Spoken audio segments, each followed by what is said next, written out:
RS Praveen Kumar బీఎస్పీలో చేరినప్పుడు ప్రజలు చాలా సంతోషించారని, కానీ చివరకు దొరకాళ్ల వద్ద ఆత్మగౌరవం తాకట్టు పెట్టి బీఆర్ఎస్ లో చేరడని అచ్చంపేట ఎమ్మెల్యే వంశీకృష్ణ కీలక వ్యాఖ్యలు చేశారు.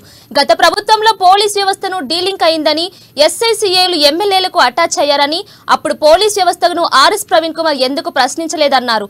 ఈ సందర్భంగా ప్రవీణ్ కుమార్ ఓ సవాల్ విసిరారు. గువ్వల బాలకృష్ణ చిట్టా ఇస్తా, ఒక్కటి కాదని నిరూపిస్తే రాజీనామా చేస్తా అని సవాల్ విసిరారు. గారు ముఖ్యమంత్రి కుటుంబ పాలన, గడీల పరిపాలన, దౌర్జన్యం పరిపాలన, దమనకాండ పెద్ద పెద్ద పదాలు వాడి ఈ రాష్ట్రంలో బీద ప్రజలకు న్యాయం జరగటం లేదు, ఇండ్లు లేవు, పెన్షన్ లేవు, రేషన్ కార్డు బ్రహ్మాండంగా మాట్లాడి మేము కూడా సంతోషపడ్డాం. అది బాగా మాట్లాడుతుండు అని చెప్పి మాట్లాడిండు. ఈ గడీలను గడ్డపార తీసుకొని కూల్చేస్తా, నేల మట్టం చేస్తా, ఊరుకున్న ప్రసక్తే లేదు, నువ్వు నూరైనా పెద్ద స్పీచ్ ఇచ్చిండు.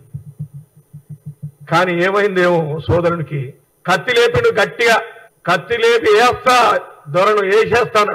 మరి సడన్ గా కత్తి మడిచిండు, దొరకాల కాడ కూర్చున్నాడు, దొర మంచోడు అంటున్నాడు. ఇది ఎవరికి అర్థం కాక పరిశానలు ఉన్నారు. ఎవరికి అర్థమైతే లేదు అసలు ఏంది, ఏజెంట్ లేపిన కత్తి ఏంది, కత్తిని మడత పెట్టడం ఏంది, ఆత్మాభిమానాన్ని దొరకాల కాడ తాకట్టు పెట్టడం ఏంది, పెట్టి మళ్ళీ దొరని గీవులు ఆడుకుని ఎంపీ సీట్లో నిలబడ్డాడు.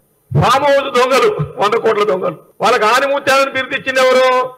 మాజీ ముఖ్యమంత్రి గౌరవ కేసీఆర్ గారు. ఈ 4 దొంగలు ఓడిపోయారు. ఎవరు చక్కగా 30,000, 40,000, మా దగ్గర 52,000 ఓట్లు, అక్కడ 30,000 ఓట్లు ఓడిపోయారు.